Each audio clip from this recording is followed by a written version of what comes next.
In the race for Dearborn's mayor, State Rep Abdullah Hammoud makes history. Hammoud has declared victory over former Wayne County Commissioner Gary Warrenchak to become the city's first Arab American and Muslim mayor.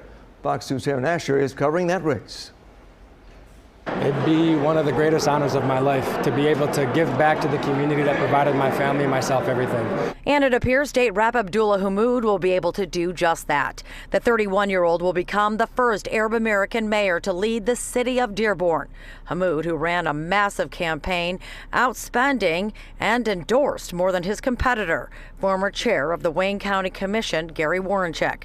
Warrenchak had hoped his nearly 20 years in government would earn the trust of voters. I think the division in the city is one of our biggest problems right now. We're not going to move forward and solve any of our concerns if we don't bring everybody to the table, make sure that our entire diverse community is represented in finding solutions to these problems.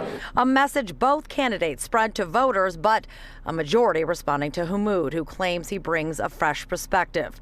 Residents saw the 31-year-old organize efforts to help residents during the catastrophic flooding over the summer. There's a clock on the wall. It's not a matter of if the next rain is happening, the next heavy rain. It's a matter of when it will happen.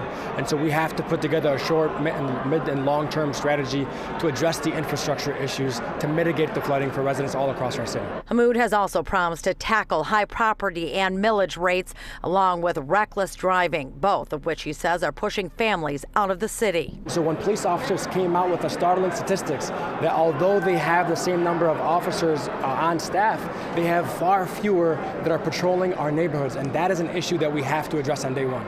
Out of Dearborn's 110,000 residents, 47% are Arabic. Nearly 30% more immigrated here. But Hammoud says those aren't the only people who favored him at the polls. Our supporters are not what people traditionally think. It's not just young people. It's not just Arab Americans. It's actually all Dearborn residents. And I think the primary results showed that. Hammoud will take over for longtime Mayor Jack O'Reilly, who was really heavily criticized for not showing up, not helping residents during the flooding, but then soon retired because of medical issues. I'm Taryn Asher, Fox 2 News.